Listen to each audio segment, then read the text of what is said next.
O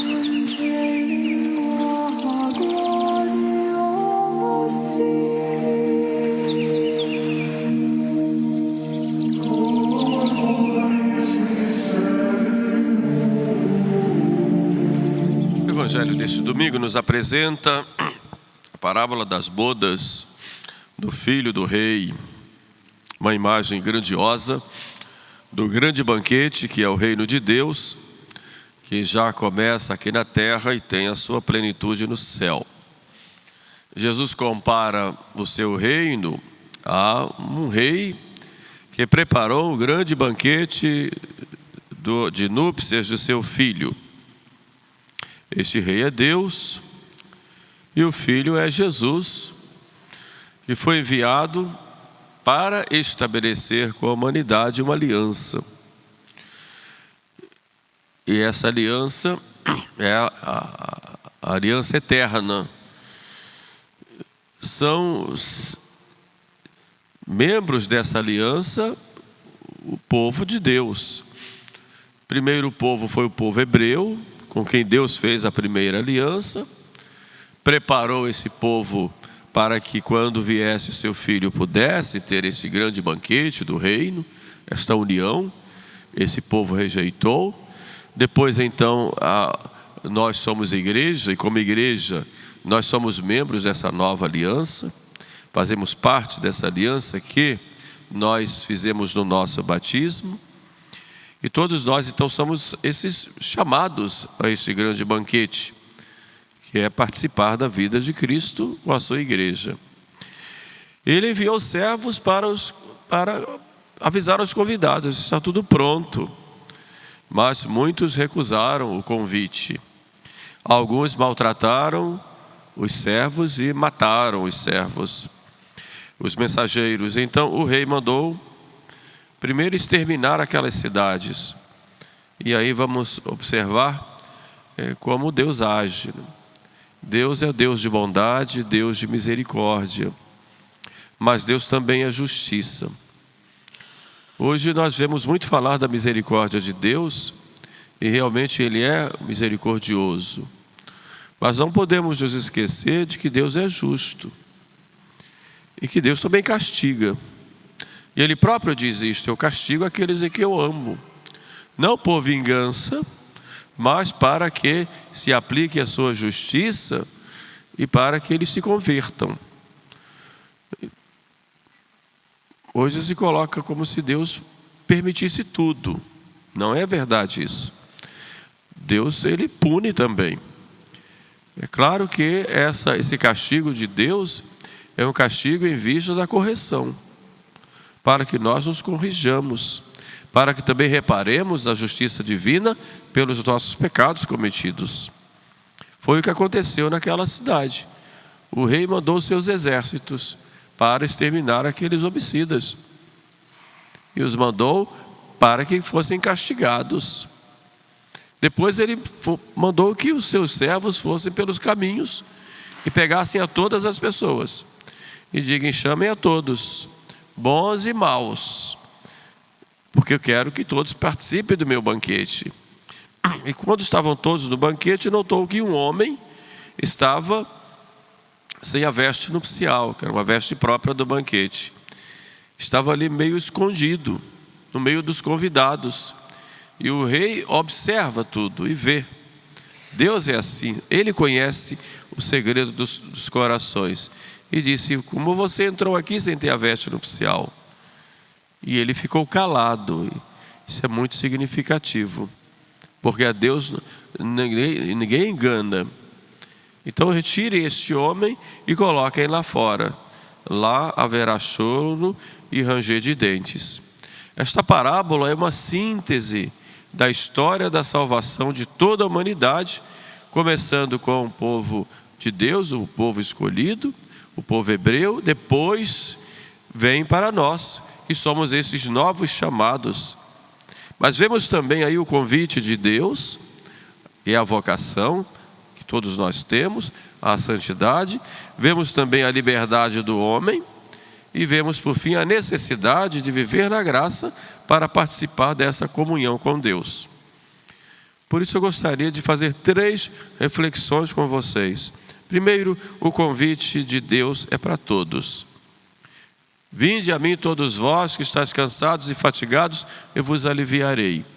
E quem não está fatigado pelo peso dos pecados? Todos nós. Então o convite a participar da vida da igreja, que é este banquete, é para todos. Então Deus toma a iniciativa e prepara as bodas do seu Filho Jesus com a igreja e com a humanidade. O banquete já começa aqui na terra, tem um sentido atual, que é a vida da igreja, mas tem também um sentido escatológico. É um reino, é um banquete que se prepara para a sua plenitude na vida eterna. Um banquete que Deus já preparou desde a criação do mundo. Neste banquete, nessa nossa dimensão atual do banquete, nós temos 2 alimentos principais. O primeiro e grande alimento é a Eucaristia, que é a comunhão direta com o Filho de Deus feito homem, em que nós nos alimentamos do pão descido do céu, o pão dos anjos, que é o próprio Jesus. Todos somos chamados a participar deste banquete da comunhão com Cristo, para nós nos unirmos inteiramente a Ele. Minha carne é verdadeira comida, meu sangue é verdadeiramente bebida. Quem come a minha carne e bebe meu sangue, permanece em mim e eu nele. Todos somos convidados a participar desse banquete, que é o banquete da Eucaristia. Todos nós. É claro que a veste nupcial é necessária, mas todos somos convidados.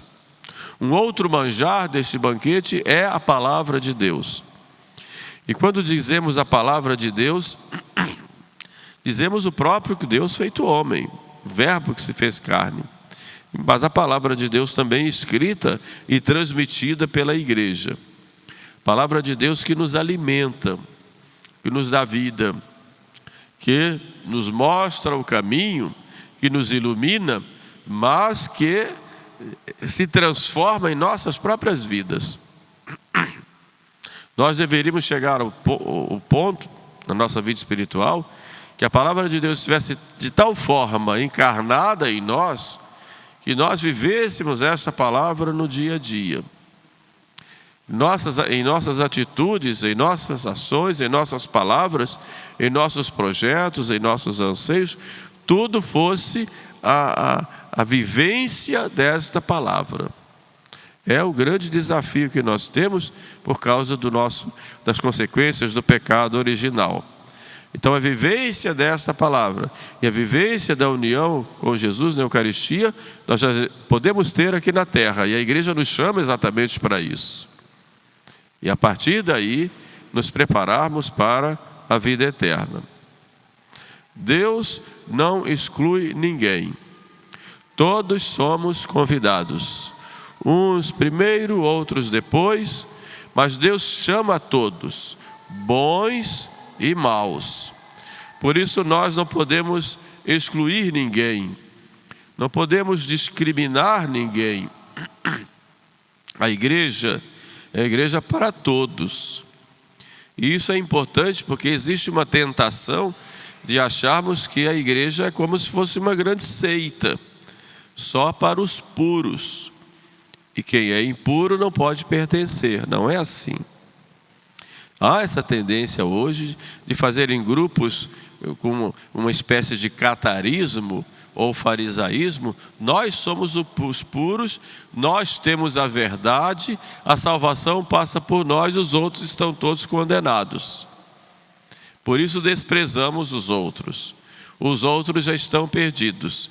Se não faz parte da minha equipe, se não faz parte do meu grupo, essa pessoa está condenada. E isso dentro da igreja forma verdadeiros cismas dentro da igreja. Porque a discriminação com os outros é tão grande. Você não sabe de tal coisa, você não conhece tal coisa, você não tem a vivência que nós temos. Mas a igreja é feita para todos. Quem é bom pode se santificar mais, como pode se perder. E quem é mau pode se converter. Se Deus passa uma peneira em todos, quem vai ficar?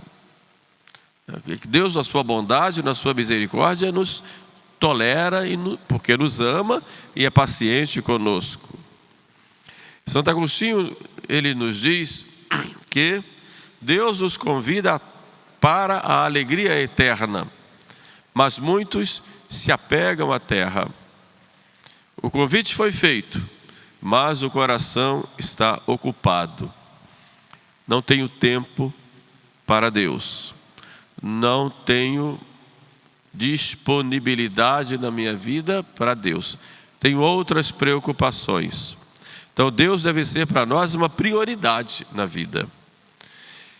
Deus nos convida a participar desse banquete. A resposta é sempre nossa. Não importa se nós somos maus, e somos, tantas vezes precisamos melhorar. Todos nós. Ninguém pode se dizer perfeito. Nós muitas vezes exigimos dos outros uma perfeição que nós não temos. Então temos que ter paciência e ajudar o outro a crescer, e nós temos que ter esse cuidado de melhorar a cada dia. A cada Santa Missa, o mesmo convite é para nós dirigido e renovado. Quando o padre eleva o Santíssimo Sacramento, ele diz: eis o Cordeiro de Deus, eis aquele que tira o pecado do mundo, e nos convidando aí para participar deste banquete. Mas infelizmente muitos rejeitam a participação nesse banquete, preferindo os banquetes do mundo. No segundo ponto dessa reflexão, entendemos que o banquete é um dom de Deus para nós. Participar da igreja, participar da Eucaristia, ser não só ouvinte, mas participante da palavra de Deus que nos é ensinada, nos é mostrada, não é apenas receber o convite, mas procurar realmente mudar de vida. A cada domingo que nós ouvimos tantas coisas, participamos da liturgia, vemos os salmos, temos esse salmo, por exemplo, que acabamos de ouvir no Graduale, tão lindo, tão tocante. Depois as leituras, a Epístola de São Paulo, dizendo: não mintam, não falem mentira, não roubem ninguém, sejam sinceros, sejam honestos. Ouvimos isso tantas vezes. E como é que nós colocamos isso em prática no dia a dia? O sol não se ponha sobre a vossa ira. Quantos ainda alimentam ira, maus desejos com relação aos outros? Quantos ainda guardam mágoa em seus corações? Não se controlam e brigam com as pessoas e perdem o controle. E São Paulo vai dizer: não se deixe levar pela ira. Não. A paciência tudo alcança, sejam pacientes. Mas não, ouvem tantas vezes, mas parece que não aprendem. Ou se aprendem, têm uma maldade interior que não lutam contra os seus ímpetos. E ainda se justificam nas seus movimentos de fúria e de ira. A participação nesse banquete é também um compromisso de mudar. São Gregório Magno diz que essa veste nupcial é a caridade, que é para nós um grande desafio viver a caridade, o desafio de amar, amor que exige renúncia, sacrifício, doação, perdão. Tem alguém que você não perdoou ainda? Tem alguém de que você tem mágoa ainda? Que amor, meu Deus. Olhe para Cristo, olhe para a cruz, olhe para um Deus que espera com paciência a conversão de um pecador. e você se acha melhor do que Deus. O traje nupcial é a caridade. Quem entra na igreja, continua São Gregório, sem amor, entra na festa, mas não está verdadeiramente unido ao esposo. É apenas aparência. Isso significa que não basta pertencer exteriormente à igreja. É preciso viver interiormente unido a Jesus, com o coração revestido da fé, da esperança e da caridade. E quem vive na graça de Deus está com essa veste de bodas. E quem vive no pecado rejeita o dom do convite e se apresenta sem a veste nupcial. É tão lindo quando a gente faz um batizado de uma criança e coloca aquela veste, aquele mandrion tão bonito, o padre vai colocando, né? Recebe esta veste branca que procurarás levar sem mancha até o tribunal de nosso Senhor Jesus Cristo para teres a vida eterna. É tão lindo isso quando o padre coloca. Todos nós recebemos essa veste branca. Pelo menos uma toalhinha a gente recebeu. E depois a gente cresce, fica maior do que aquela veste e a gente deixa a veste manchar. Ou então tira e vai vestindo as fantasias que o mundo nos coloca aí. As purpurinas e os paetês do mundo. E suja tudo. E joga fora aquela veste. Quantas vezes fazemos isto? Quando Jesus foi preso, eles arrancaram a veste dele e pegaram um pano de púrpura no lixo, sujo, e colocaram no lugar e revestiram com aquele. Revestiram. Olha só, quantas vezes nós fazemos isto? Pegamos o lixo. Quanto lixo você vê no seu celular? Quanto lixo? Perdendo tempo com lixo, comendo esse lixo, passando esse lixo no corpo. Já observou quanto lixo nós temos contato? Quantas vezes sujamos a nossa pureza com brincadeiras bobas? Quanto lixo! Temos que sermos mais seletivos, escolhermos melhor aquilo com que nós nos alimentamos e não ficarmos, por causa da curiosidade, comendo esse lixo que entram pelos olhos, pelos ouvidos e vão lá para o coração da gente e ficam fazendo tanto mal. Quanta indigestão espiritual nós temos por causa desse lixo. Uma coisa é o lixo passar, outra coisa é eu ir lá.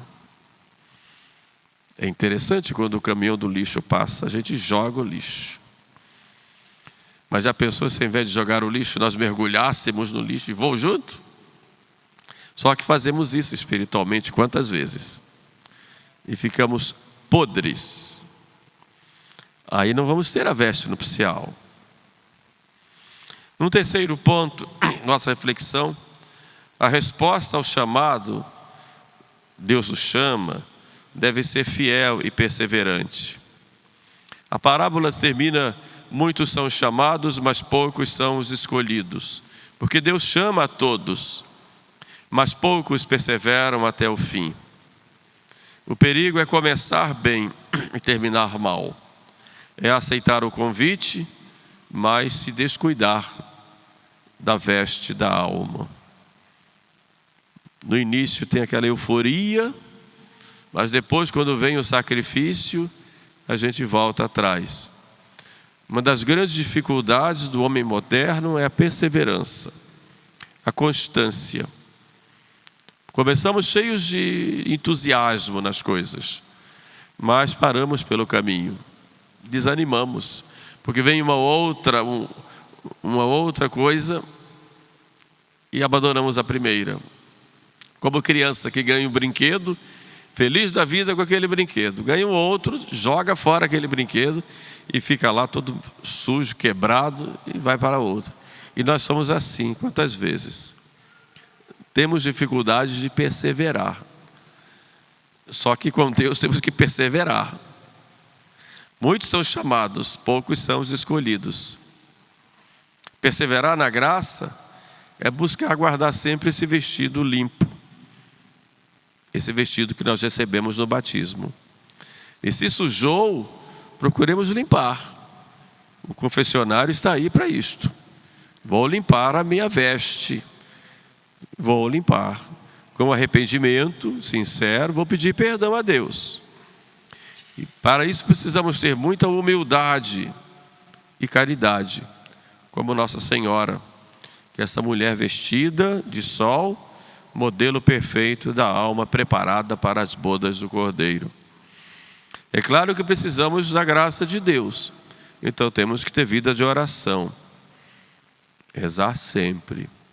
Nunca deixem de rezar. Mas eu caí no pecado, tenho vergonha. Vai rezar a si mesmo. Mas hoje eu não estou com vontade. Reze a si mesmo, sem vontade. Mas eu não consigo ter fervor. Reze a si mesmo. Vá a si mesmo. A oração é alimento. Precisamos da oração. Sempre. Jesus insiste nisso quantas vezes? Orai sem cessar. Queridos irmãos, o Evangelho de hoje é um espelho do nosso caminho de cristãos. Deus nos convida gratuitamente a participar da alegria do seu reino e da sua igreja. O convite é para todos, mas a resposta é individual, para cada um. Somos chamados a comparecer a este banquete com o coração limpo, revestidos da graça e da caridade. E como Maria, nós aprendamos a dizer sempre sim a Deus. E busquemos conservar a nossa vida sem mancha e viver cada Santa Missa como um prelúdio do banquete do céu. Nós celebramos, aqui já encerro, celebramos esses dias, no dia 3 de outubro, celebramos a festa dos mártires do Rio Grande do Norte. Vale a pena conhecer. Eu tive a graça de estar lá na igrejinha onde eles foram martirizados. Foi na época da invasão holandesa. Os holandeses iam dominando tudo e marcaram lá, através de um judeu chamado Jacó, marcaram um encontro para fazer uma espécie de acordo com os católicos. Era dia 16 de julho, festa de Nossa Senhora do Carmo. Tinha chovido muito, mas o povo foi. Não foi todo mundo, mas foi para a missa. E lá na missa, na hora da missa, estava na hora da consagração, chegaram os índios potiguaras e uma outra tribo lá, chefiados por esse Jacó, juntamente com os protestantes calvinistas, entraram na igreja, fecharam as portas e começaram a matança. Morreu muita gente lá, foram mártires. Alguns, um ou outro, conseguiu fugir lá pela sacristia para tentar buscar socorro, mas morreram. O padre foi morto, paramentado lá no altar, foi morto. E assim foram martirizados na hora em que estavam no banquete sagrado. E saíram daquele banquete e foram para o céu. Nós somos todos chamados a participar desse banquete. E Nosso Senhor nos chama a participar também das suas dores, dos seus sofrimentos, da sua cruz. Se fomos chamados para o banquete eterno, que Nosso Senhor nos dê a graça de podermos estar preparados também. Mas quantos estavam ali? Famílias inteiras. Conta essa história de um senhor com as filhas que foram sendo martirizados um por um, ali dentro da igreja. Uma igrejinha lá pequena, que já esteve lá ver, uma igreja pequena, uma capela de roça. Mas é muito significativo esse fato de sair de um banquete e ir participar do outro banquete do céu. Deus pode não querer que nós sejamos mártires como eles foram. Depois Deus deu a graça para o Brasil de expulsar os holandeses, porque estavam fazendo misérias lá. Foi uma graça muito grande para nós brasileiros. Agora os protestantes estão entrando de outra forma. Mas, e para nós é uma graça, nós não temos esse tipo de martírio. Mas o nosso martírio vai acontecendo no dia a dia, com os inimigos da nossa fé que vão minando aquilo que nós cremos, nosso desejo de pertencer à igreja, nossa própria pertença no dia a dia. Então isso exige de nós a cada dia mais firmeza na fé, mais união com o nosso Senhor, mais vida de bom exemplo também para os outros que são chamados. Que nosso Senhor nos dê essa graça de vivermos essa caridade perfeita em nós, para que um dia possamos com Ele também participar do banquete no céu. Louvado seja nosso Senhor Jesus Cristo.